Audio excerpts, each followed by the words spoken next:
लेकिन जब तक किसी को समझ आता कि क्या हो रहा है, तब तक बहुत देर हो चुकी थी। मिलन की प्रक्रिया शुरू हो चुकी थी और लोमड़ी दानव का शरीर धीरे धीरे मगरमच्छ की शक्ति के साथ जुड़ने लगा। कुछ ही पलों में रूपांतरण पूरा हो गया और सबके सामने एक डरावना नया अस्तित्व प्रकट हुआ, एक 10वें दर्जे का दानव जिसे Lord of the furious storm कहा जाता था। उस राक्षसी प्राणी ने अपने नुकीले दांत दिखाए और इंसानों को तिरस्कार भरी नजर से देखते हुए मजाक उड़ाकर पूछा कि क्या ये तुच्छ लोग यहाँ सिर्फ ठंड से मरने आए हैं। अचानक लड़कों के सामने पानी का एक विशाल स्तंभ फूट पड़ा। लेवी ने तुरंत प्रतिक्रिया दी और किसी तरह पीछे छलांग लगाते हुए जास्पर को अपनी बाहों में खींच लिया। लेकिन नया बना दानव उम्मीद से भी ज्यादा तेज निकला और लगभग तुरंत ही फिर से उनके सामने आ गया। भयावह गति से उस जीव ने हमला किया और अपनी ताकतवर पूंछों को घुमाते हुए लड़कों पर जोरदार वार किया। जास्पर को तो ठीक से समझ ही नहीं आ रहा था कि उसके आसपास क्या हो रहा है, जबकि लेवी बेतहाशा हमलों की इस आंधी से बचने की कोशिश कर रहा था। तभी सिस्टम ने अचानक उसके लिए एक शक्तिशाली रक्षात्मक क्षमता सक्रिय कर दी, जिसे इम्पेनिट्रेबल गोल्डन बॉडी कहा जाता है। फिर भी यह दानव को धीमा करने के लिए काफी नहीं था। एक पल में वह लेवी के पीछे टेलीपोर्ट हुआ और जोरदार वार कर दिया। सिस्टम ने तुरंत लेवी को चेतावनी दी कि भले ही यह दानव पारंपरिक ऊर्जा साधना पर निर्भर नहीं करता, लेकिन इसकी कच्ची विनाशकारी ताकत बेहद खतरनाक है। हालांकि इसकी एक सीमा भी है, यह पानी को खुद नष्ट नहीं कर सकता। सिस्टम ने समझाया कि इस स्थिति में पानी ही होस्ट की सबसे बड़ी कमजोरी है। दुर्भाग्य से लेवी और जास्पर पहले ही संतुलन खो चुके थे और नीचे घूमते हुए पानी में गिर रहे थे। सिस्टम ने तुरंत लेवी को सलाह दी कि वह हर हाल में पानी से दूर रहे और किसी भी पानी आधारित हमले से बचने की कोशिश करे। जैसे ही लेवी का पैर पानी की सतह से छुआ, जास्पर उसकी बाहों से फिसल गया और उलझन में उसे देखने लगा। फिर जास्पर ने डर के मारे देखा कि गहराई से अजीब पानी के हाथ उभरे और लेवी को पकड़कर अंधेरे गर्त में खींच ले गए। दानव जोर से हंसा और घोषणा की कि उनके लिए यह लड़ाई अब खत्म हो चुकी है। फिर उसने वॉटरी ग्रेव नाम की एक शक्तिशाली क्षमता का इस्तेमाल किया और दोनों लड़कों को पानी की एक विशाल जेल के अंदर कैद कर दिया। लेवी जल्दी से खड़ा होने की कोशिश करने लगा और अपने शरीर से चिपकी पानी की जंजीरों को फाड़ने लगा जो उसे हिलने से रोक रही थीं। तभी उसे पास से जास्पर की आवाज सुनाई दी और वह तुरंत चिंता से उसकी तरफ मुड़ गया। जास्पर ने कहा कि वह बिल्कुल हिल नहीं पा रहा है, तो लेवी ने तुरंत उसे कहा कि चिंता मत करो क्योंकि वह उसे बाहर निकाल देगा। जास्पर के हाथ कांप रहे थे जब वह उस मुलायम लोमड़ी की पूंछ को कसकर पकड़े हुए था जो उसने पहले ली थी। अगले ही पल उन्हें अचानक एहसास हुआ कि उनके चारों ओर का पानी ठोस बर्फ बन चुका है, जिसने उन्हें एक मोटे बर्फ के कैप्सूल के अंदर बंद कर दिया। लेवी का गुस्सा तुरंत भड़क उठा। सिस्टम ने उसे तुरंत चेतावनी दी कि अंदर की ऑक्सीजन पूरी तरह खत्म होने से पहले उसे इस बर्फीले ताबूत को जल्दी तोड़ना होगा। इसी दौरान कहानी उस दानव कैद कक्ष की तरफ मुड़ती है जहां पहले मुर्गे को बंद किया गया था, लेकिन अब वह मुश्किल से किसी पक्षी जैसा दिख रहा था। इसके बजाय वह एक अजीब इंसान जैसा दिख रहा था जिसके शरीर पर पक्षियों जैसी विशेषताएं और बिखरे हुए पंख थे। शुरुआत में तो उसे यह भी एहसास नहीं हुआ कि वह एक पिंजरे के अंदर कैद है, लेकिन जब आखिरकार मुर्गे को समझ आया कि वह कहाँ है, तो उसके दिमाग में तुरंत गुस्सा भर गया। उसने लेवी और जास्पर को दोष दिया कि उन्होंने उसे ऐसे दानवी पिंजरे में बंद कर दिया जैसे वह कोई साधारण मुर्गा हो। गुस्से में उसने अपनी बाहें झटकीं और खुद उसके भी आश्चर्य के लिए भारी पिंजरा ऐसे टूटकर उड़ गया जैसे उसका कोई वजन ही न हो। मुर्गा अविश्वास से देखने लगा कि वह कितनी आसानी से आजाद हो गया। तभी उसे एहसास हुआ कि उसका शरीर पूरी तरह बदल चुका है। उसके पंख गायब हो चुके थे और अब वह लगभग पूरी तरह इंसान जैसा दिख रहा था। डर के मारे मुर्गा चिल्लाया कि वह एक बिना बालों वाले बंदर में बदल गया है। लेकिन जब उसने अपने शरीर को हिलाया तो जल्द ही उसे एहसास हुआ कि इस अजीब रूपांतरण के साथ उसे अविश्वसनीय ताकत भी मिल गई है। आखिर में उसने तय किया कि अब उसका रूप मायने नहीं रखता। अगर अजीब दिखने की कीमत पर उसे इतनी शक्ति मिलती है तो यही वह कीमत है जो हर 9वें दर्जे के दानव को चुकानी पड़ती है। उसने घोषणा की कि अगर इस भयानक रूप को सहने से वह उन राक्षसों को नष्ट कर सकता है तो वह खुशी खुशी इसे स्वीकार करेगा, क्योंकि 9वें दर्जे के दानव की शक्ति ही असली न्याय ला सकती है। उसने कसम खाई कि वह उन 2 राक्षसों से बदला लेकर रहेगा जिन्होंने उसे इतने लंबे समय तक सताया। इस दृढ़ निश्चय के साथ मुर्गे ने अपनी तेज उड़ान की क्षमता सक्रिय की और तुरंत आसमान की ओर उड़ गया। वह पूरे शहर में अपने दुश्मनों को खोजता हुआ उड़ता रहा, लेकिन जहां भी उसने देखा वहां सिर्फ डरे हुए लोग अपनी जान बचाकर भागते नजर आए। लेवी और जास्पर कहीं दिखाई नहीं दे रहे थे। फिर उसे कुछ अजीब दिखाई दिया। शहर के एक हिस्से में शक्तिशाली दानवी ऊर्जा की लहरें जोर से टकरा रही थीं। उसे यकीन हो गया कि वही जगह है जहां वे दोनों लड़ रहे होंगे।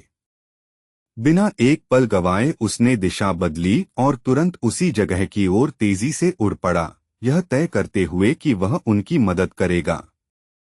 उधर मुख्यालय में अफरातफरी मच गई जब कर्मचारियों ने बताया कि तीसरे 9वें दर्जे के दानव की ऊर्जा लहरें अचानक दिखाई दी हैं। ट्रेसी डर से सन्न रह गई। पहले ही 2 9वें दर्जे के दानवों के संकेत गायब हो चुके थे और अब एक और 9वें दर्जे का दानव सामने आ गया था और उसके ऊपर अब 10वें दर्जे के दानव की और भी शक्तिशाली ऊर्जा लहरें भी दर्ज हो रही थीं। डरते हुए कि शायद उनका शहर खत्म होने वाला है, उसने तुरंत ऑपरेटरों से पूछा कि क्या वे अभी भी सोल स्क्वाड से संपर्क कर सकते हैं। एक कर्मचारी ने जवाब दिया कि उस स्क्वाड के 2 योद्धाओं से संपर्क अभी भी बना हुआ है। जब से वे युद्ध के मैदान तक पहुंचे हैं, कनेक्शन कभी टूटा नहीं। उसने समझाया कि पहले वाले 9वें दर्जे के दानवों को खत्म करने की जिम्मेदारी असल में उन्हीं 2 योद्धाओं की थी और अब रीडिंग के अनुसार वे दोनों इस समय एक भयानक 10वें दर्जे के दानव का सामना कर रहे हैं। ट्रेसी ने तुरंत आदेश दिया कि उनकी जानकारी स्क्रीन पर दिखाई जाए।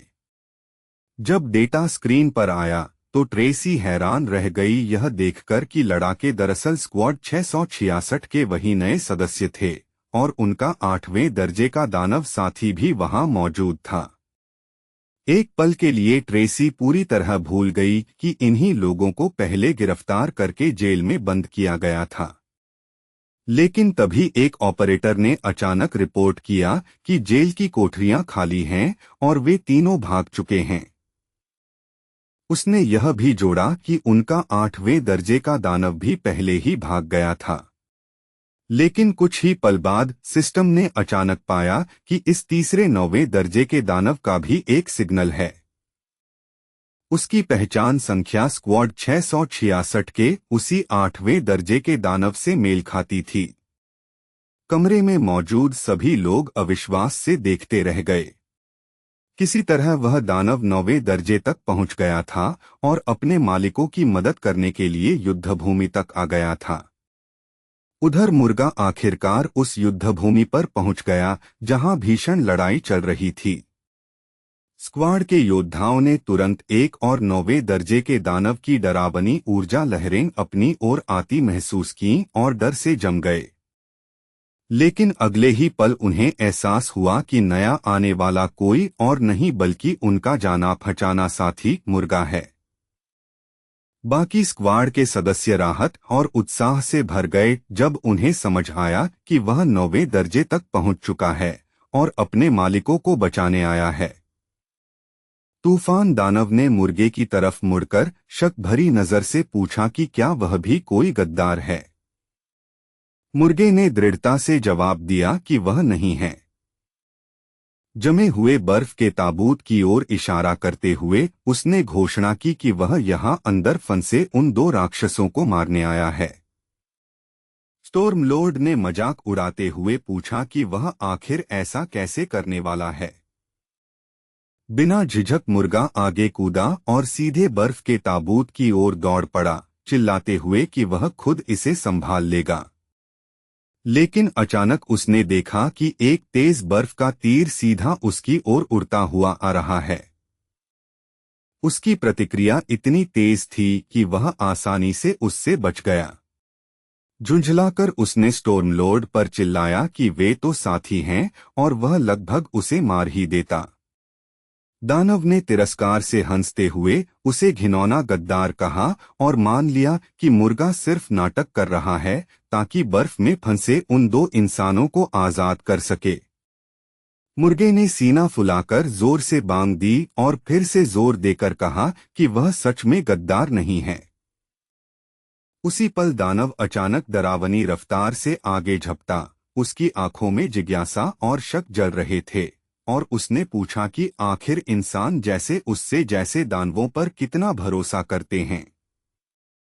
उधर मुर्गा एक पल के लिए गहरी सोच में खो गया। उसका दिमाग तेजी से कई संभावनाएं सोच रहा था और वह लगभग ध्यान ही नहीं दे पाया कि दूसरा मुर्गा अचानक उस पर हमला करते हुए उसकी तरफ दौड़ पड़ा। स्टॉर्म लॉर्ड शांत आवाज में बोलता रहा। उसने समझाया कि जैसे ही चारों योद्धाओं ने उसे आते देखा, वे साफ तौर पर राहत महसूस कर रहे थे, मानो उन्हें लगा हो कि वह उनके मालिकों को बचाने आया है। लेकिन इसके बावजूद वह बार बार यही कहता रहा कि वह उनकी जाति का कोई गद्दार नहीं है। तभी स्क्वाड के सदस्यों को धीरे धीरे अपनी भयानक गलती का एहसास हुआ। मुर्गा तो चालाकी से दानव का भरोसा जीतने की कोशिश कर रहा था, लेकिन उनकी अचानक की गई हिंसक प्रतिक्रिया ने उसकी पूरी योजना बिगाड़ दी। मुर्गे ने अचानक जोर से बांग दी और ऐलान किया कि वह बिल्कुल भी गद्दार नहीं है, बल्कि उसने खुलेआम दावा किया कि उसका असली मकसद इतना ताकतवर दानव बनना है कि वह पूरी मानवता को ही निगल सके। यह सुनकर स्टॉर्म लॉर्ड खुद को रोक नहीं पाया और हल्की मजाकिया हंसी हंस पड़ा, जैसे उसे मुर्गे की नाटकीय घोषणा काफी मनोरंजक लगी हो। उसने आंखें सिकोड़कर कहा कि उसे अभी भी मुर्गे के शरीर से एक योद्धा की आभा की हल्की सी गंध महसूस हो रही है और उसके लिए यह बची हुई गंध बिल्कुल घिनौनी थी। एक पल भी बर्बाद किए बिना वह फिर से मुर्गे की तरफ झपटा और ताना मारते हुए बोला कि इस पक्षी की गर्दन में भी एक कॉलर है, बिल्कुल किसी बंधे हुए जानवर की तरह। स्टॉर्म लॉर्ड ने ठंडी आवाज में कहा कि अगर मुर्गा सच में साबित करना चाहता है कि वह गद्दार नहीं है, तो उसे यहीं मर जाना चाहिए। तभी शायद वह उस पर भरोसा करने के बारे में सोचेगा। इतना कहते ही स्टॉर्म लॉर्ड फुर्ती से पीछे उछला और पानी की जंजीरें बुला ली, जो मुर्गे के चारों ओर लिपट गईं और उसे ऐसे कैद कर लिया जैसे किसी घुटन भरी पानी की कब्र में फंसा दिया गया हो। मुर्गे को तुरंत समझ आ गया कि दानव उसे छोड़ने वाला नहीं है। मौत पास आती देख उसने जल्दी से अपनी असाधारण तेज उड़ान की क्षमता पर भरोसा करने का फैसला किया। लेकिन जैसे ही उसने भागने की कोशिश की, उसे एहसास हुआ कि चारों तरफ से दबाता हुआ पानी उसकी उम्मीद से कहीं ज्यादा ताकतवर था और उसे मजबूती से जकड़कर रोके हुए था। दानव गरजा और उसने एक डरावनी तकनीक छोड़ी जिसका नाम था हेक्सागोनल आइस कॉफिन। जवाब में मुर्गे ने जल्दी से खुद को बचाने के लिए पानी की एक मजबूत दीवार खड़ी कर ली। स्टॉर्म लॉर्ड जोर से हंस पड़ा और ताने भरे अंदाज में पूछने लगा कि क्या सच में मुर्गे को लगता है कि पानी जैसी चीज उसे रोक सकती है। उसकी नजर में यह पूरा मामला लगभग हास्यास्पद लग रहा था, जैसे कोई बेकार और बेताब संघर्ष चल रहा हो। मजाक को नजरअंदाज करते हुए मुर्गे ने अपनी एक और क्षमता सक्रिय कर दी और एक घातक तकनीक छोड़ी जिसका नाम था शॉवर ऑफ नीडल्स। जब स्टॉर्म लॉर्ड ने देखा कि मुर्गा अब भी उस पर पानी टाइप क्षमताओं से हमला कर रहा है, तो वह और जोर से हंसने लगा। घमंड से भरी आवाज में उसने कहा कि वह खुद सबसे शक्तिशाली पानी टाइप दानव है और ऐसे हमले उसके सामने बिल्कुल बेकार हैं। तभी अचानक मुर्गे ने अपनी रणनीति बदल ली और एक बिल्कुल अलग कौशल सक्रिय कर दिया, जिसका नाम था इलेक्ट्रिक आर्क। अगले ही पल युद्धभूमि में भयंकर बिजली दौड़ गई और चटकती ऊर्जा स्टॉर्म लॉर्ड के पूरे शरीर में आर पार हो गई।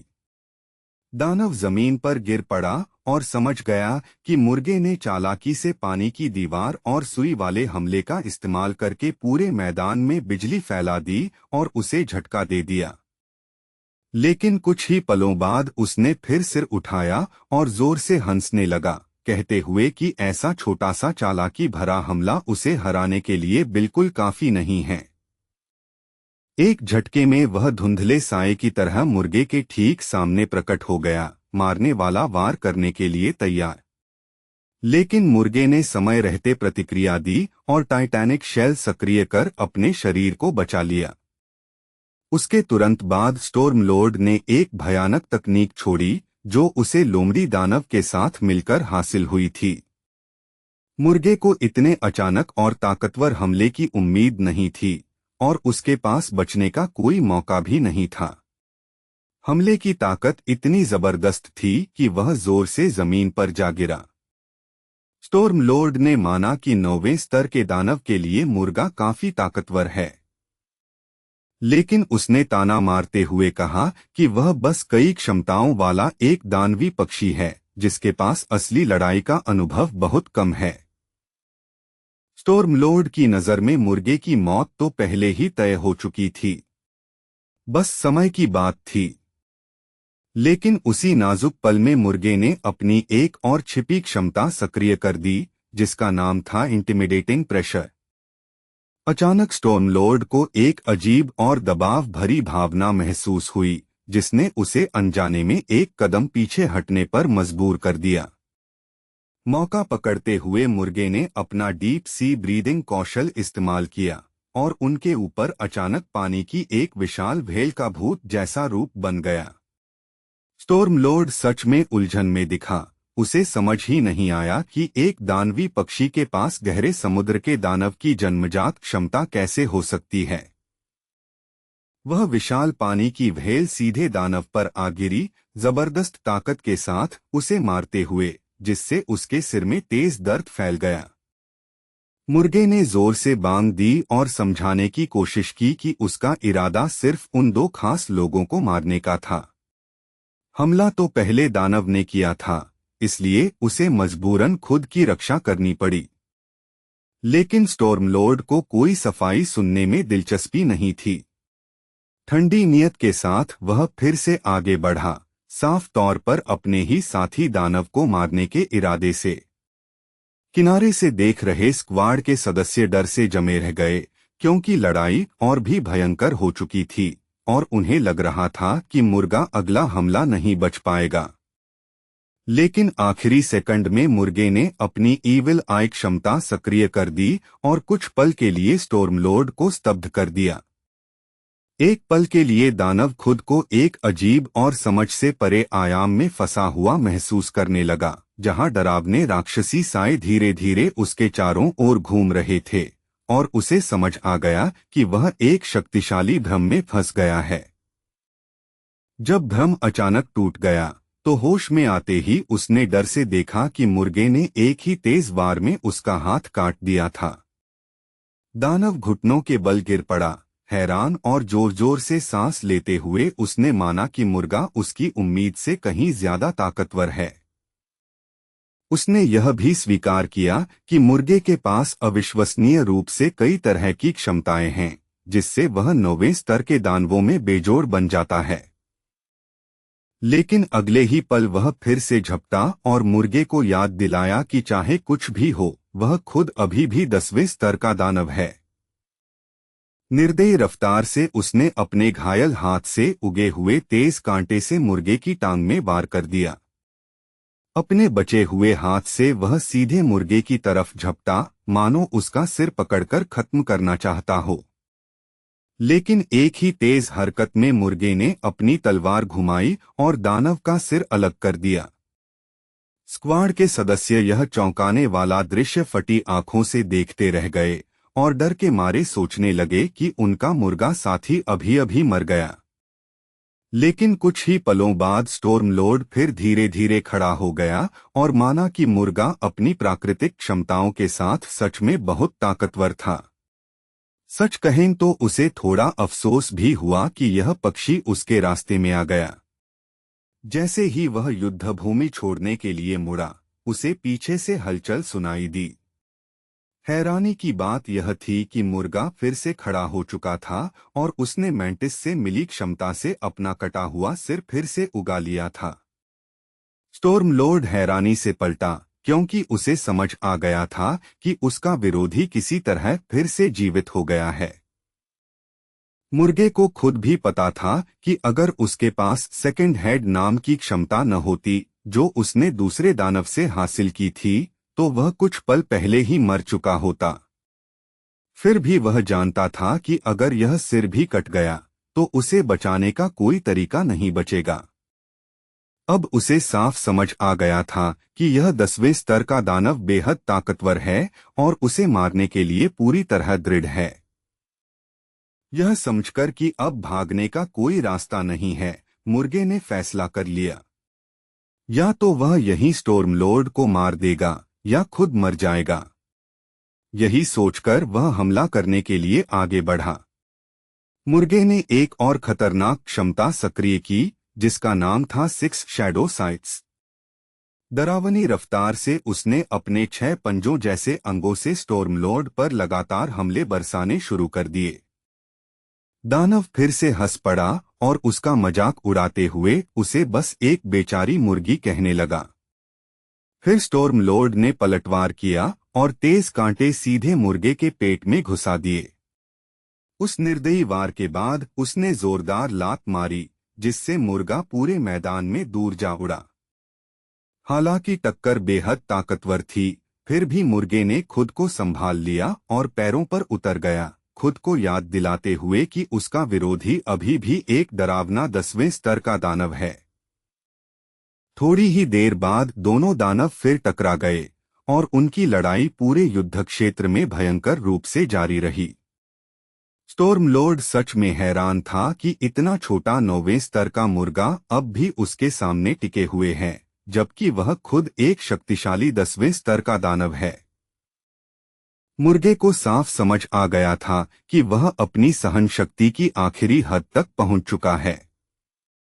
तूफान के स्वामी की भयानक ताकत के सामने खड़े होकर उसे भीतर ही भीतर पता था कि इस टक्कर में उसके बचने की कोई असली उम्मीद नहीं है। चारों तरफ भयंकर तूफान गरज रहा था और उसी पल उसने चुपचाप मान लिया कि उसका अंत उसकी उम्मीद से कहीं ज्यादा जल्दी आने वाला है। जब उसने धीरे धीरे फिर से अपनी आंखें खोलीं, तो उसकी नजर कुछ पल के लिए धुंधली हो गई, फिर साफ होने लगी। लेकिन जो उसने देखा, उससे पूरा युद्ध क्षेत्र अजीब तरह से शांत सा लगने लगा। ऊपर काले आसमान से हल्की हल्की बर्फ की फुहार गिरने लगी थी, जो चारों ओर के हाहाकार के बावजूद धीरे धीरे नीचे उतर रही थी। लेकिन वो बर्फ के टुकड़े बिल्कुल भी बेकार नहीं थे। अगले ही पल वे भयानक ताकत के साथ उसके शरीर पर गिरे और असंख्य तेज कांटों की तरह उसकी देह को भेदने लगे।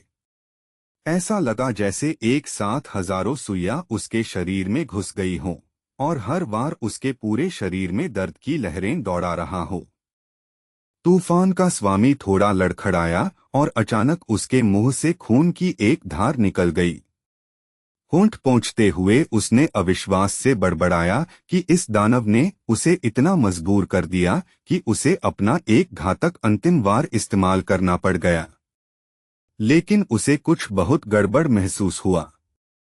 उसे समझ ही नहीं आ रहा था कि उसके शरीर के अंदर आखिर हो क्या रहा है। एक गहरा और असहनीय दर्द उसके भीतर फैलने लगा और तभी उसे एहसास हुआ कि उसके शरीर के कई घावों से लगातार खून बह रहा है। जब उसने नीचे जमीन की ओर देखा तो अपने खून के काले गड्ढे में उसे कुछ अजीब मिला हुआ दिखाई दिया।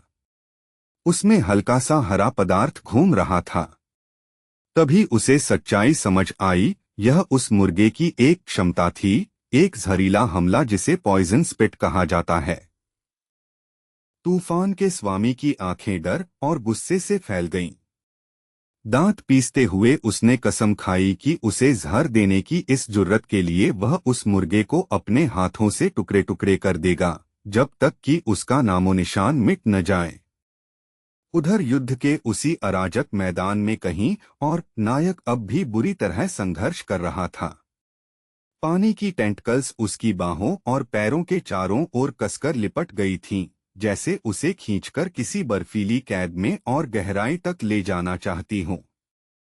उसी समय सिस्टम की शांत आवाज उसके दिमाग में गूंज उठी। उसके हिसाब से उसके पास उस जमे हुए ताबूत से निकलने के लिए लगभग 10 सेकंड बचे थे। लेकिन एक क्रूर सच्चाई भी थी, उसका दोस्त जास्पर के पास सांस लेने के लिए सिर्फ 5 सेकंड की हवा बची थी। सिस्टम ने समझाया कि उसके पास दो ही विकल्प हैं। या तो वह अभी पूरी ताकत से उस बर्फीले ताबूत से निकलने पर ध्यान दे, या फिर इस जगह को छोड़कर कहीं और जाकर पहले ताकत बढ़ाए और बाद में वापस लौटे। लेकिन इस फैसले के साथ एक कठोर सच्चाई भी जुड़ी थी। सिर्फ अगर वह दूसरा विकल्प चुनता, यानी कुछ समय के लिए जाकर और ताकतवर बनता, तभी आगे चलकर जैस्पर की जान बचाने की कोई उम्मीद हो सकती थी। एक पल की भी हिचकिचाहट के बिना नायक ने अपना फैसला कर लिया। उसने वही विकल्प चुना जिससे उसके दोस्त की जान बच सके, भले ही इसके लिए उसे अभी की लड़ाई छोड़नी पड़े। जैसे ही उसने वह फैसला किया, सिस्टम ने शांत स्वर में बताया कि इस दुनिया में समय का बहाव पूरी तरह रुक गया है। उसके आसपास सब कुछ थम गया और वह खुद किसी दूसरी जगह पर स्थानांतरित होने लगा। कुछ ही देर में सिस्टम ने उसके नए मिशन की जानकारी दी। इस बार उसका लक्ष्य फैबियन नाम का एक आदमी था, जो एक प्राचीन अग्नि देवता का वंशज था। लेवी की जिम्मेदारी थी कि वह इस आदमी को सही रास्ते पर वापस लाए। कुछ देर बाद लेवी ने महसूस किया कि वह एक अनजान शरीर के अंदर जाग रहा है। जब उसने धीरे धीरे आंखें खोलीं, तो सबसे पहले उसने दो डरी हुई लड़कियों को अपने सामने खड़ा देखा। उनके कपड़े बुरी तरह फटे हुए थे, शरीर पर चोटों के निशान थे और आंसू बहते हुए वे उससे गिड़गिड़ाकर कह रही थीं कि अब से वे आज्ञाकारी रहेंगी। बोलते समय उनके शरीर डर से कांप रहे थे और उनकी आवाज भी थरथरा रही थी। वे बार बार कसम खा रही थीं कि वे अब कभी यहाँ से भागने की कोशिश नहीं करेंगी, जैसे उन्हें किसी भयानक सजा का डर हो। लेवी हैरानी से पलकें झपकाने लगा, पूरी तरह स्तब्ध। किसी तरह वह एक बार फिर किसी और के शरीर में आ गया था और ऐसी स्थिति में डाल दिया गया था जिसे वह अभी समझ भी नहीं पा रहा था। कांपते हाथों से उन दोनों लड़कियों ने घबराकर एक कोड़ा उसकी तरफ बढ़ाया, जैसे वे सजा की उम्मीद कर रही हों। वहीं मुख्य पात्र बस हैरानी से उन्हें देखता रह गया, क्योंकि उसे बिल्कुल समझ नहीं आ रहा था कि आखिर हो क्या रहा है। अचानक अनजान यादों की बाढ़ उसके दिमाग में उमड़ पड़ी। इस शरीर में उसका नाम फैबियन था। उन यादों से पता चला कि इस आदमी ने कई भयानक काम किए थे, ठीक वही चीजें जिनसे करने के लिए निर्देशक ने उसे बार बार मना किया था। उसी समय ऑफिस का दरवाजा खुला और एक और आदमी अंदर आया। वह विक्टर था, निजी सुरक्षा का प्रमुख और फैबियन का वफादार बॉडीगार्ड। उसने शांत स्वर में बताया कि उन्हें बात करनी है, क्योंकि डरल पहले से ही बातचीत की मेज पर उनका इंतजार कर रहा है। फैबियन तुरंत हरकत में आया और सिर्फ 1 सेकंड में ही वह ऑफिस के दरवाजे तक पहुंच गया, बाहर निकलने के लिए तैयार। जाने से पहले उसने विक्टर की ओर मुड़कर कहा कि ऑफिस में मौजूद दोनों महिलाएं बुरी तरह घायल हैं और उनके कपड़े भी ठीक से नहीं हैं। लेकिन विक्टर ने बात को गलत समझ लिया और हंसते हुए बोला कि शायद वे बॉस के लिए अब बहुत बूढ़ी हो गई हैं, अगली बार उन्हें कम उम्र की ढूंढनी चाहिए। यह सुनते ही फैबियन ने तुरंत एक सीधा सा आदेश दिया। उसने अपने बॉडीगार्ड से कहा कि उन दोनों महिलाओं को सुरक्षित उनके घर भेज दिया जाए। इसके बाद बॉडीगार्ड उसे दूसरे कमरे में ले गया और उसे एक बहुत महंगा सूट थमाया। उसने आदर से कहा कि आज की महत्वपूर्ण मीटिंग के लिए बॉस को शायद यही पहनना चाहिए। सब कुछ तैयार होने के बाद फैबियन कई बॉडीगार्ड्स के साथ बाहर निकला। उनमें से एक ने बताया कि उनकी जानकारी के अनुसार रहस्यमयी एथ अथॉरिटी को भी इस मीटिंग में बुलाया गया है, लेकिन फैबियन इस बात से बिल्कुल भी परेशान नहीं दिखा। फैबियन की शांत प्रतिक्रिया देखकर विक्टर मुस्कुरा उठा। उसने कहा कि उनके बॉस को तो एथ अथॉरिटी की मौजूदगी से भी कोई फर्क नहीं पड़ता, और सच कहें तो यही निडर रवैया उनसे उम्मीद भी की जाती है। कुछ ही देर में वे बाहर खड़ी एक बेहद महंगी लग्जरी कार के पास पहुंचे। एक गार्ड तुरंत आगे बढ़ा और आदर से अपने बॉस के लिए दरवाजा खोल दिया। फैबियन शांति से कार में बैठ गया और हैरानी की बात यह थी कि उसने दरवाजा खोलने के लिए विक्टर को धन्यवाद भी कहा। विक्टर एक पल के लिए वहीं जम सा गया, पूरी तरह हैरान। उसे समझ ही नहीं आया कि बॉस अचानक इतना विनम्र क्यों हो गया। एक पल के लिए तो उसने सोचा कि कहीं उससे कोई गलती तो नहीं हो गई। जैसे ही कार मीटिंग की जगह की ओर चलने लगी, विक्टर ने फिर बात शुरू की। उसने बताया कि डरल ने कई अथॉरिटीज को बुलाया है ताकि वे जमीन छोड़ने के लिए दबाव बना सकें, और उसने सावधानी से पूछा कि क्या बॉस बातचीत के दौरान उसे अपमानित करने वाले हैं। एक और बॉडीगार्ड ने जल्दी से कहा कि वे उस जमीन को किसी भी हालत में नहीं दे सकते। उसे बचाने के लिए उनके कई लोग पहले ही लड़ते हुए मर चुके हैं। लेकिन उसके साथी ने जवाब दिया कि डरल के बहुत ताकतवर संबंध हैं और उसे उकसाना खतरनाक हो सकता है। तनाव के बावजूद बॉडीगार्ड्स अंदर ही अंदर उत्साहित थे। अपने बॉस को इतना शांत और बेफिक्र देखकर, यहाँ तक कि जब एथ अथॉरिटी भी शामिल थी, उन्हें लगा कि एक असली नेता को ऐसा ही होना चाहिए। उधर फैबियन अपने ही विचारों में खोया हुआ था। उसे चिंता थी कि पिछली बार की तरह इस बार भी वह किसी और दुनिया में अपने दोस्त जैस्पर के बिना आ गया है। यह सोचकर उसका मन भारी हो गया। तभी सिस्टम की आवाज ने याद दिलाया कि जैस्पर को बचाने का एक ही तरीका है, यहाँ का मिशन पूरा करना, यानी इस फैबियन को सही रास्ते पर वापस लाना। कुछ देर सोचने के बाद उसने अचानक अपने एक बॉडीगार्ड की ओर मुड़कर सहजता से पूछा कि क्या उसे पता है द ट्रू पाथ का असली मतलब क्या होता है। उस आदमी ने थोड़ा झिझकते हुए जवाब दिया कि शायद इसका मतलब एक अच्छा और नेक इंसान बनना होता है।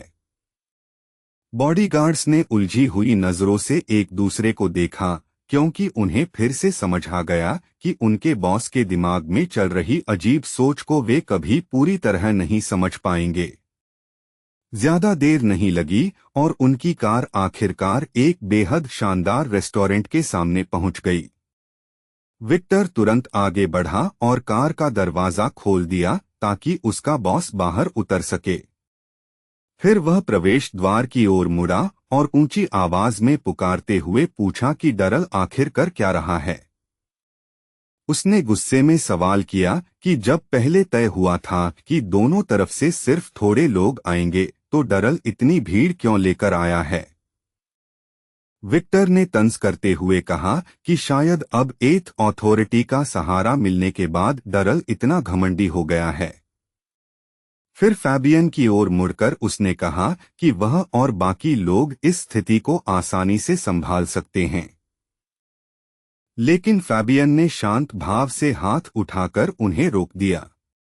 उसने अपने बॉडीगार्ड्स से कहा कि ऐसी परेशानी की जरूरत नहीं है, सब कुछ बिल्कुल ठीक है। बॉडीगार्ड्स को यह बात मानना मुश्किल लगा। अंदर इतने बड़े बड़े और डरावने आदमी जमा थे, फिर भी उन्हें समझ नहीं आया कि फैबियन बिना किसी चिंता के अकेले अंदर कैसे जा सकता है। लेकिन जब उन्होंने उसके चेहरे को देखा तो उन्हें एक हैरान कर देने वाली बात दिखी, उसके चेहरे की एक भी मांसपेशी नहीं हिली थी। वही शांत आत्मविश्वास उन्हें तुरंत गहरे सम्मान से भर गया। उसके पीछे पीछे चलते हुए फैबियन के बॉडीगार्ड्स सोचने लगे कि वे हमेशा से अपने बॉस की प्रशंसा करते थे, लेकिन आज उसने उन्हें एक बार फिर चौंका दिया था। कुछ ही देर में वे रेस्टोरेंट के दरवाजे तक पहुंच गए, जहां विक्टर आगे बढ़ा और फैबियन के लिए दरवाजा पूरी तरह खोल दिया।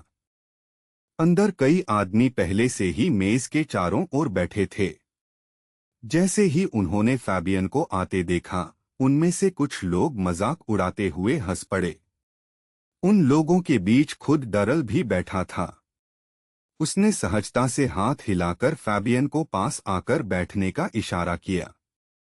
सबको उम्मीद थी कि फैबियन आम बातचीत करने वाले की तरह डरल के सामने वाली सीट पर बैठेगा, लेकिन वह शांत कदमों से चलकर गया और सीधे उसके बगल में बैठ गया। डरल ने धीरे से मन ही मन गाली दी। उसने अपने सामने वाली मेज के नीचे एक हथियार छुपा रखा था, लेकिन फैबियन के इस अजीब बैठने के तरीके ने उस हथियार को पूरी तरह बेकार बना दिया। यहां तक कि एथ अथॉरिटी का प्रतिनिधि भी उलझन में पड़ गया। उसने फैबियन को शक भरी नजर से देखा, समझ नहीं पा रहा था कि यह कैसा अजीब कदम है। पिछली बातचीतों के आधार पर वह जानता था कि फैबियन आमतौर पर बहुत आक्रामक और टकराव वाला होता है, इसलिए यह स्थिति उसे बेहद अजीब लग रही थी। डरल खुद भी सोचने लगा कि कहीं फैबियन को मेज के नीचे छुपे हथियार के बारे में पता तो नहीं चल गया। तभी मुख्य पात्र ने अचानक बोलना शुरू किया और आराम से पूछा कि क्या कोई उसे खाने के लिए कुछ ला सकता है, क्योंकि उसे बहुत जोर की भूख लगी है। थोड़ी देर बाद वेटर एक बड़ी प्लेट में ढेर सारा स्वादिष्ट खाना लेकर आए और उसे सावधानी से उसके सामने रख दिया। मेज पर बैठे सभी लोग हैरानी से उसे देखते रह गए। उन्हें यकीन ही नहीं हो रहा था कि फैबियन इस तनाव भरी मीटिंग में सिर्फ बैठकर खाना खाने आया है, जबकि यहाँ गैंग का टकराव होने वाला था। ज्यादातर खाना खत्म करने के बाद नायक ने शिष्टता से डरल का धन्यवाद किया कि उसने इतनी बढ़िया दावत तैयार की। उधर डरल को यकीन ही नहीं हो रहा था कि फैबियन ने पूरी बातचीत के दौरान बस खाना ही खाया। मेज के चारों ओर बैठे लोग स्तब्ध चुप्पी में देखते रहे, जबकि उनका मेहमान शांति से हर परोसी गई डिश खाता जा रहा था। कुछ ही देर में मेज पर रखी हर प्लेट पूरी तरह खाली हो चुकी थी। जब डरल ने देखा कि फैबियन आखिरकार पेट भर चुका है, तो उसने गला साफ किया और कहा कि अब वे असली बातचीत शुरू कर सकते हैं। लेकिन ठीक उसी पल फैबियन अचानक अपनी सीट से खड़ा हो गया। डरल ने तुरंत सोचा कि यह फैबियन का तरीका है दिखाने का कि वह बातचीत करने का कोई इरादा नहीं रखता, और वह जमीन छोड़ने वाला तो बिल्कुल भी नहीं है। खाना खत्म करके अपनी बात कहने के बाद फैबियन ने शांत तरीके से अपनी कुर्सी पीछे धकेली और बाहर की ओर चल पड़ा। उसका इतना आराम से बर्ताव करना ही हालात को और बिगाड़ रहा था। डरल अचानक गुस्से में खड़ा हो गया, उसकी सारी सहन शक्ति खत्म हो चुकी थी।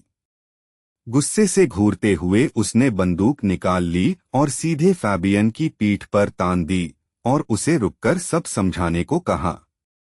क्या वह जमीन छोड़ने वाला था या नहीं? जैसे ही हथियार दिखा, विक्टर और फैबियन के बाकी बॉडीगार्ड तुरंत हरकत में आ गए। पूरी तालमेल के साथ उन्होंने भी अपनी बंदूकें निकाल लीं और सीधे डरल पर तान दी। जो रेस्टोरेंट अभी तक शांत था, वह अचानक तनाव से भर गया, क्योंकि अब कई हथियार अलग अलग दिशाओं में तने हुए थे। डरल की आवाज गुस्से और झुंझलाहट से कांप रही थी। उसने सबको याद दिलाया कि आज तो 8वीं अथॉरिटी खुद बातचीत देखने आई थी। फिर भी फैबियन ऐसे बर्ताव कर रहा था जैसे यह सब कोई मायने ही नहीं रखता, और ऐसे जा रहा था जैसे पूरी मीटिंग कोई मजाक हो। लेकिन सच यह था कि फैबियन को सच में समझ नहीं आ रहा था कि सब लोग इसे इतना बड़ा मुद्दा क्यों बना रहे हैं। उसकी नज़र में तो वह खाना खा चुका था, धन्यवाद भी कह चुका था, और अब चर्चा करने के लिए कुछ बचा ही नहीं था। जरा भी डर दिखाए बिना वह एक आंख वाला आदमी बाहर की ओर चलता रहा। जाते जाते उसने आराम से डरल को फिर से गर्मजोशी से मेहमानवाजी और स्वादिष्ट खाने के लिए धन्यवाद कहा, जैसे पीछे हो रहा तनाव भरा सामना उसके लिए मायने ही नहीं रखता। डरल का चेहरा गुस्से से लाल हो गया। वह चिल्लाया कि अगर फैबियन ऐसे ही करता रहा तो वह यहीं उसे गोली मार देगा। फैबियन ने बस कंधे उचका दिए और शांति से बोला कि हाँ, गोली लगना शायद काफी दर्द देगा, लेकिन उससे उसे सच में कोई नुकसान नहीं होगा। डरल ने दांत भींच लिए और कहा कि जरूरत पड़ी तो ट्रिगर दबाने की हिम्मत उसमें बिल्कुल है। यह सुनकर फैबियन धीरे से मुड़ा। उसके चेहरे पर हल्की सी मुस्कान आ गई। उसने सीधे डरल की ओर देखते हुए शांत आवाज में कहा, आगे बढ़ो, गोली चला दो। लेकिन इतनी धमकियों के बावजूद डरल ट्रिगर दबा नहीं पाया। उसके हाथ कांपने लगे और माथे पर पसीना आ गया। फैबियन का वह शांत आत्मविश्वास उसे अजीब तरह से डरा रहा था। आखिरकार डरल ने बंदूक नीचे कर दी। बिना एक भी गोली चले लड़ाई का फैसला हो चुका था। पूरी तरह अपमानित महसूस करते हुए वह मुड़ा और चुपचाप बाहर की ओर चल पड़ा, बिना कुछ कहे हार मानते हुए। जब फैबियन दरवाजे तक पहुंचा, तब आखिरकार 8वीं अथॉरिटी ने बात की। सोच भरे चेहरे के साथ उसने कहा कि इतनी कम उम्र में फैबियन का इतना साहसी और निडर होना वाकई हैरान करने वाला है। लेकिन फैबियन को न तारीफ सुनने में दिलचस्पी थी और न आलोचना में। उसने बस हाथ हिलाया, फिर से सबको उनकी शानदार मेहमानवाजी के लिए धन्यवाद कहा और बाहर की ओर चलता रहा। 8वीं अथॉरिटी का चेहरा गुस्से से सख्त हो गया। सबके सामने इस तरह नजरअंदाज किया जाना उसके पद और प्रतिष्ठा के लिए सीधा अपमान था। थोड़ी देर बाद उसके एक सहायक ने चुपचाप एक और समस्या बताई। फैबियन और डरल दोनों ही खाना खाकर बिना पैसे दिए रेस्टोरेंट से जा चुके थे। इसका मतलब अब पूरे महंगे भोज का बिल चुकाने की जिम्मेदारी सिर्फ 8वीं अथॉरिटी पर रह गई थी। कुछ ही देर बाद फैबियन और उसके बॉडीगार्ड अपनी कार में वापस आ गए। जैसे ही वे अंदर बैठे, लोग अपनी तारीफ छिपा नहीं पाए। उनके बॉस ने जिस तरह बातचीत संभाली, शांत, निडर और बिल्कुल बेपरवाह, उससे वे सभी बेहद प्रभावित थे। उधर फैबियन अपनी सीट पर पीछे टिककर चुपचाप सोचने लगा। वह सोचने से खुद को रोक नहीं पाया कि अगर जैस्पर आज उसके साथ होता तो शायद उस तनाव भरे कमरे में बैठे उन लोगों को छेड़कर काफी मजा लेता। खामोशी तोड़ते हुए फैबियन ने विक्टर से पूछा कि अब वे कहाँ जा रहे हैं। विक्टर ने बताया कि आज के लिए एक काम अभी बाकी है। फैबियन को एक अनाथालय को आखिरी चेतावनी देनी थी, जो उनकी मांगों को मानने से इनकार कर रहा था। थोड़ी ही देर बाद उनकी कार फ्लावर ऑर्फनेज के सामने पहुंच गई। एक बॉडीगार्ड ने गर्व से कहा कि उनके पिछले प्रयास काफी सफल रहे हैं और जल्द ही पूरा इलाका उनका हो जाएगा। तभी एक छोटा बच्चा अनाथालय के दरवाजे के पीछे से सावधानी से झांकने लगा। बाहर खड़े डरावने आदमियों के समूह को देखकर उसकी जिज्ञासु आंखें चौड़ी हो गईं। जैसे ही उसने उन्हें पहचाना, बच्चा जोर से चिल्लाया और अंदर भाग गया। वह चिल्लाते हुए बोला कि डायरेक्टर जल्दी आएं, बुरे लोग फिर से आ गए हैं। जल्द ही एक बुजुर्ग महिला अनाथालय के सामने छोटे से आंगन में बाहर आई। कई डरे हुए बच्चे उसके पीछे छिपे हुए थे, उसके कपड़ों को पकड़कर कांप रहे थे। महिला की आंखों से आंसू बहने लगे जब वह बोलने लगी। उसने बेबस होकर बताया कि यह तो बस एक पुराना और टूटता हुआ अनाथालय है और उसके पास खुद भी ज्यादा समय नहीं बचा है। उसने कहा कि उसकी बस एक ही इच्छा है, इन गरीब बच्चों को सोने और सुरक्षित बड़े होने की जगह देना। कांपती आवाज में उसने उनसे अनाथालय को छोड़ देने की गुहार लगाई। फैबियन ने चुपचाप उसकी बात सुनी और फिर शांति से एक सरल सवाल पूछा, क्या आपको मदद की जरूरत है? चारों तरफ टूटे फूटे भवन और खराब हालत देखकर फैबियन ने कहा कि यह जगह तो बहुत बुरी हालत में है, यहाँ तक कि उन जगहों से भी बदतर जो उसने पहले देखी थीं। उसने कहा कि ऐसे माहौल में रहना बच्चों के मानसिक विकास पर बुरा असर डाल सकता है। यह सुनकर महिला और भी ज्यादा डर गई। उसे लगा फैबियन शायद उसे किसी तरह धोखा देने की कोशिश कर रहा है और बच्चों के साथ कुछ बुरा करने वाला है। लेकिन फैबियन बस शांत तरीके से बोलता रहा। उसके हिसाब से इस जगह को ठीक से सुधारने के लिए बहुत ज्यादा पैसे की जरूरत पड़ेगी। महिला और जोर से रोने लगी। उसने मान लिया कि उसके पास सच में बिल्कुल भी पैसे नहीं हैं, लेकिन फिर भी वह अनाथालय बेचने को तैयार नहीं थी, क्योंकि इस जगह के बिना बच्चों के पास रहने के लिए कहीं नहीं होगा। तब फैबियन ने विक्टर की ओर मुड़कर उससे कुछ पैसे लाने को कहा। उसने बताया कि वे इस अनाथालय की मरम्मत में मदद करेंगे। सब कुछ तय होने के बाद वे लोग वापस कार में लौट आए। हैरान बॉडीगार्ड्स ने फैबियन से पूछा कि उसने अचानक अनाथालय को पैसे दान करने का फैसला क्यों किया। फैबियन ने बस इतना कहा कि वह एक अच्छा इंसान बनने की कोशिश कर रहा है। उधर उसी समय फैबियन के ऑफिस में कुछ और हो रहा था। दो अधीनस्थ एक पकड़े गए आदमी को घसीटते हुए अंदर लाए और बताया कि उसने भागने की कोशिश करके संगठन के नियम तोड़ दिए हैं। उनके नियमों के मुताबिक उसे सजा मिलनी ही चाहिए। उनमें से एक ने कहा कि पिछले 3 सालों से ऐसे मामलों को उनका बॉस खुद ही संभालता आया है। जल्द ही वे कैदी को सीधे उसके सामने फैसले के लिए ले जाएंगे। यह सुनते ही पकड़ा गया आदमी डर के मारे पीला पड़ गया। अब वह बस उसी चीज का इंतजार कर सकता था जिसे वह अपनी निश्चित मौत मान रहा था। रस्सियां खोलने के बाद वे उस थके हुए आदमी को घसीटते हुए गलियारे से बॉस के ऑफिस की ओर ले गए। कमरे तक पहुंचकर उन्होंने उसे जोर से फर्श पर फेंक दिया और कहा कि वे एक गद्दार को लाए हैं। फिर उन्होंने फैबियन से पूछा कि वह उसे क्या सजा देना चाहता है। फैबियन ने उस आदमी की ओर उलझन भरी नजर से देखा, जैसे उसे समझ ही नहीं आ रहा था कि इस हालात में उसे क्या करना चाहिए। जब उसने कैदी को ध्यान से देखा तो पाया कि उसके शरीर पर गहरे नीले निशान और कटे हुए घाव भरे पड़े हैं। फैबियन ने भौहें सिकोड़ लीं और पूछा कि क्या उसके लोगों ने उसे पीटा है। वह थोड़ा पास आया और घायल आदमी से खड़े होने को कहा। उसी समय उसने सोचा कि अगर जैस्पर यहाँ होता तो शायद अपनी खास एक्यूपंक्चर सुइयों से इन घावों का इलाज कर सकता था। वह आदमी घबराकर तुरंत सफाई देने लगा। उसने कहा कि उसका कभी किसी से विश्वासघात करने का इरादा नहीं था।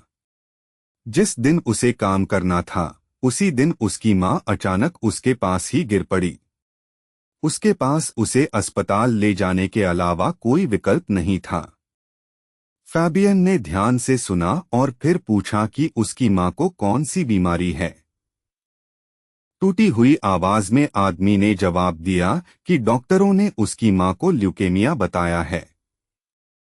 वह आदमी फूट फूट कर रो पड़ा और फैबियन से उसकी मां को नुकसान न पहुंचाने की गुहार लगाने लगा। वह बहुत बीमार है और उसके पास ज्यादा समय नहीं बचा। उसने बस थोड़े समय की मांग की ताकि वह उसके साथ रह सके, और उसके बाद वह कोई भी सजा स्वीकार करेगा, यहाँ तक कि मौत भी। फैबियन के अधीनस्थों में से एक यह सब ठंडे भाव से देख रहा था। वह 3 साल से यहाँ गुप्त रूप से काम कर रहा था और अपराध की दुनिया की बेरहमी को अच्छी तरह समझ चुका था। उसके अनुभव में फैबियन कभी किसी की परवाह नहीं करता, यहाँ तक कि अपने साथियों की भी नहीं। लेकिन इसके बाद जो हुआ उसने सबको चौंका दिया। फैबियन ने अपने बॉडीगार्ड्स को अस्पताल जाकर बोन मैरो टेस्ट कराने का आदेश दिया ताकि उस आदमी की मां के लिए कोई डोनर मिल सके। उसने यह भी कहा कि इलाज का पूरा खर्च वही उठाएगा। विक्टर ने सिर हिलाया और धीरे से बाकी लोगों से कहा कि वे सब मूर्ख हैं। उसके हिसाब से बॉस किसी की मदद नहीं कर रहा, शायद वह उस आदमी को उसकी मां के जरिए सजा देने की योजना बना रहा है ताकि सबके लिए एक चेतावनी बने। विक्टर तो यहाँ तक बड़बड़ाया कि इस बार फैबियन शायद उस बेचारी औरत को भी नहीं छोड़ेगा। बाकी बॉडीगार्ड्स ने भी सहमति में सिर हिला दिया। उन्हें विक्टर की बात पूरी तरह तार्किक लगी। उधर फैबियन के अधीनस्थों में से एक बाथरूम के एक स्टॉल में बैठा था और बाहर खड़े ग्राहकों की दस्तक और उसे बाहर आने की आवाजों को नजरअंदाज कर रहा था। वह आदमी दरअसल सैंटियागो था, एक पुलिस अधिकारी जो पिछले 3 साल से फैबियन के संगठन में अंडरकवर काम कर रहा था। उसे अभी अभी एक संदेश मिला था कि डिलीवरी पहुंच गई है, लेकिन उसने जवाब दिया कि उसके पास कुछ नहीं आया और भेजने वाले से उसे कॉल करने को कहा। सैंटियागो को यकीन ही नहीं हो रहा था कि फैबियन अचानक दयालु हो सकता है। फैबियन के लोगों द्वारा की गई इतनी बेरहम हत्याएं देखने के बाद वह मानने को तैयार ही नहीं था कि बॉस अब किसी की जान बख्श देगा। फैबियन बेहद सावधान और अप्रत्याशित था। वह एक आंख वाला आदमी हमेशा दूसरों से ज्यादा जानता हुआ लगता था। सैंटियागो ने सोचा कि अगर आने वाला छापा सफल हो गया तो शायद वह आखिरकार घर लौट सकेगा। उधर पकड़ा गया आदमी कुछ भयानक शक करने लगा। उसे डर था कि फैबियन उसकी मां की मदद नहीं करेगा, बल्कि उसे नुकसान पहुंचा सकता है। वह चाहे जितना भी फैबियन से रुकने की गुहार लगाता रहा, बॉस बस उसे अनदेखा करता रहा। कुछ ही देर में वे सभी अस्पताल पहुंच गए। जल्द ही साफ हो गया कि वहां की एक नर्स भी अंडरकवर काम कर रही है। उसने धीरे से सैंटियागो को बताया कि लक्ष्य अंदर है। यहां तक कि एक डॉक्टर भी चुपचाप उनके साथ सहयोग कर रहा था। उन सबके कानों में छोटे छोटे ईयरपीस लगे हुए थे ताकि वे बिना ध्यान खींचे आपस में धीरे से बात कर सकें। फैबियन ने कैदी की ओर देखकर कहा कि उसकी हालत बहुत खराब लग रही है। अगर वह अपनी मां से मिलना चाहता है तो कम से कम उसे ठीक कपड़े पहन लेने चाहिए। इसीलिए उन्होंने उसके लिए पहनने के लिए एक साफ और शानदार सफेद सूट तैयार किया था। जब वह आखिरकार अपनी मां के अस्पताल के कमरे तक पहुंचा तो नर्स ने बताया कि परिवार वाले मरीज से सिर्फ आइसोलेशन वार्ड से जुड़े टेलीफोन के जरिए ही बात कर सकते हैं। उस आदमी ने फोन उठाया और धीरे से कहा कि वह आखिरकार आ गया है। उसी समय नर्स ने अपने ईयरपीस में टीम को चुपचाप बताया कि सब कुछ तैयार है और वह संकेत का इंतजार कर रही है। जब उस महिला ने कांच के पार अपने बेटे को देखा तो खुशी से उसकी आंखों में आंसू भर आए। वह आदमी भी रोने लगा और बोला कि उसे बहुत पहले उसकी बात मान लेनी चाहिए थी। उसने पछतावे के साथ माना कि उसकी जिंदगी गलत रास्ते पर चली गई थी। अब उसे बदलने का कोई तरीका नहीं था। उसने धीरे से कहा कि उसकी कंपनी उसे लंबी बिजनेस ट्रिप पर भेज रही है, लेकिन चाहे कुछ भी हो, वे किसी दिन फिर जरूर मिलेंगे। फैबियन कांपते हुए आदमी की तरफ मुड़ा और शांत स्थिर आवाज में बोला। उसने कहा कि क्योंकि वह आदमी उसकी कंपनी में काम करता है, इसलिए उसे कहीं भेजने का उसका कोई इरादा नहीं है। खासकर अब जब उसकी मां की सेहत इतनी नाजुक है, उसे कहीं दूर जाने के लिए मजबूर करना बिल्कुल बेरहमी होगी। इसके बजाय फैबियन ने उसे एक अनपेक्षित बात बताई। अब से उसे अपनी मां के पास रहना चाहिए और जितना हो सके उतना समय उनके साथ बिताना चाहिए। साथ ही उसे अपना सही इलाज करवाना चाहिए और अपनी जिंदगी को फिर से सही रास्ते पर लाने की कोशिश करनी चाहिए। आदमी एक पल के लिए बिल्कुल जड़ हो गया, जैसे उसे विश्वास ही न हो रहा हो कि उसने अभी क्या सुना। फिर भावनाएं उस पर हावी हो गईं। वह जोर जोर से रोने लगा, आगे बढ़कर फैबियन को गले लगा लिया और बार बार उसे माफ करने के लिए धन्यवाद देने लगा। फैबियन ने धीरे से उसकी पीठ थपथपाई और उसे शांत करने की कोशिश की। पीछे खड़े बॉडीगार्ड्स यह सब देखकर हैरान रह गए। उसी समय अंडरकवर एजेंट्स ने अपने ईयरपीसेस के जरिए चुपचाप रिपोर्ट किया कि उनका मुख्य टारगेट उनसे खो गया है। हालात अचानक बदल जाने की वजह से अब उन्हें पीछे हटना पड़ रहा था। थोड़ी ही देर बाद अस्पताल के बाहर रिपोर्टर्स इकट्ठा होने लगे। उनमें से एक ने लाइव टेलीविजन पर बताया कि आज हैरानी की बात यह है कि वॉलंटियर्स की बहुत लंबी लाइन लगी हुई है, जो धैर्य से बोन मैरो टेस्टिंग कराने और शायद डोनेट करने के लिए इंतजार कर रहे हैं।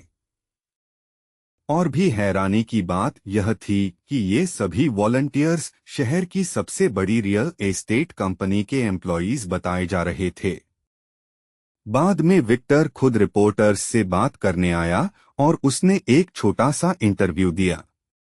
उसने बताया कि यह पूरा डोनेशन कैंपेन उनके बॉस ने खुद ऑर्गेनाइज किया था, यानी उनकी कंपनी के चेयरमैन ने।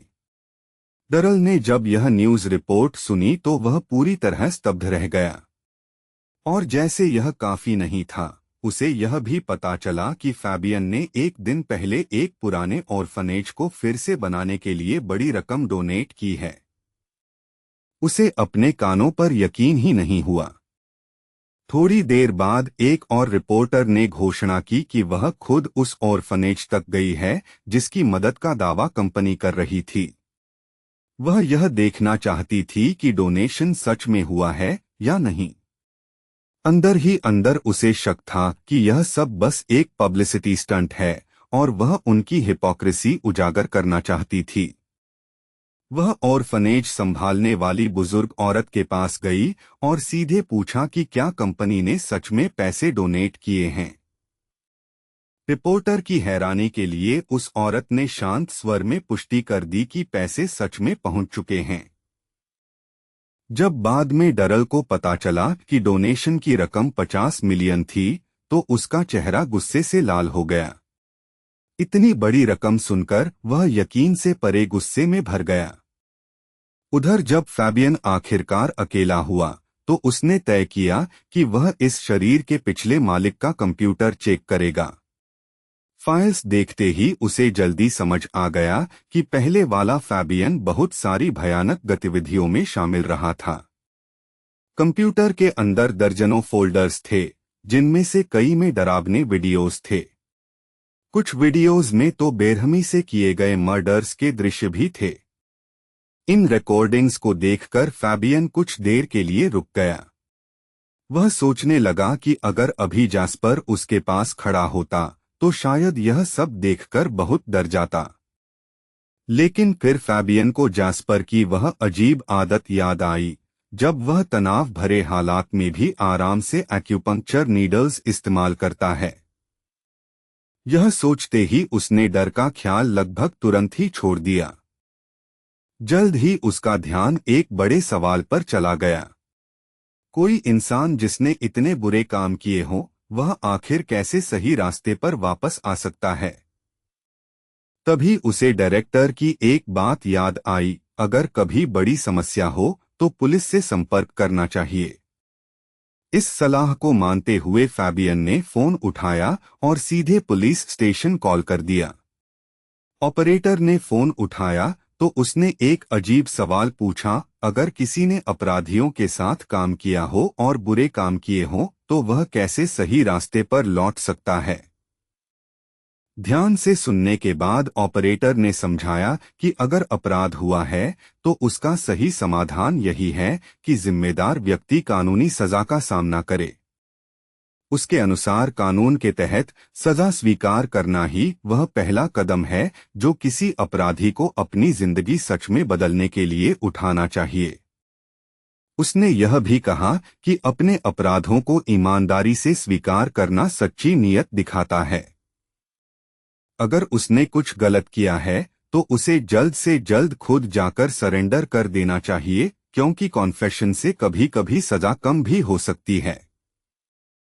कॉल खत्म करने के बाद फैबियन ने विक्टर को कमरे में बुलाया। गंभीर चेहरे के साथ उसने कहा कि उसने तय कर लिया है कि वह एक अच्छा इंसान बनना चाहता है। उसने शांत स्वर में समझाया कि इसी वजह से उसने अभी पुलिस स्टेशन से संपर्क किया था। विक्टर यह सुनकर पूरी तरह चौंक गया और उसकी आंखें फैल गईं। फैबियन ने आगे कहा कि पुलिस ऑपरेटर ने उसे एक महत्वपूर्ण बात बताई, अगर किसी ने अपराध किया है तो सबसे अच्छा यही है कि वह खुद जाकर स्वीकार करे। और क्योंकि वे सब उन गतिविधियों में शामिल थे, उसके बॉडीगार्ड्स को भी शायद यही करना चाहिए। इतना कहकर फैबियन ने विक्टर की तरफ देखा और ईमानदारी से पूछा कि उसे इस विचार के बारे में क्या लगता है। विक्टर पहले कहना चाहता था कि इतना बड़ा कदम शायद जरूरी नहीं है, लेकिन अचानक उसके दिमाग में एक और विचार आया, शायद बॉस उसकी लॉयल्टी टेस्ट कर रहा है। इसलिए विरोध करने के बजाय विक्टर ने तुरंत सिर हिलाया और कहा कि बॉस सही सोच रहे हैं। फैबियन जो भी फैसला करेंगे वह हमेशा उनका साथ देगा और उनके साथ कहीं भी जाएगा। फिर फैबियन ने एक और अजीब आदेश दिया। उसने विक्टर से कहा कि वह कल कंपनी के सभी लोगों के लिए एक बड़ा डिनर तैयार करे और चुपचाप हर डिश में स्लीपिंग पिल मिला दे। विक्टर ने इसे भी लॉयल्टी टेस्ट समझा। खुद को साबित करने के लिए उसने वादा किया कि वह इस योजना को पूरी तरह सही तरीके से पूरा करेगा और बॉस को कभी निराश नहीं करेगा। जब कंपनी के एम्प्लॉयीज को पता चला कि बॉस अगले दिन सभी को स्पेशल मील पर बुला रहे हैं तो वे बेहद उत्साहित हो गए। लेकिन सैंटियागो को बेचैनी महसूस हुई। उसे समझ नहीं आ रहा था कि फैबियन अचानक इतने लोगों को सिर्फ खाने के लिए क्यों इकट्ठा कर रहा है। उसे कुछ न कुछ गड़बड़ लग रही थी। बाद में सैंटियागो चुपचाप गार्डन में गया और वहां एक दूसरे अंडरकवर एजेंट से मिला। उसने बताया कि इस बार संगठन का हर सदस्य वहां मौजूद होगा। दूसरे एजेंट ने याद दिलाया कि पिछली बार भी उसने यही बात कही थी। फिर भी उनकी सबसे ताकतवर रिसोर्सेज इस्तेमाल करने के बाद भी उन्हें कोई ठोस सबूत नहीं मिला था।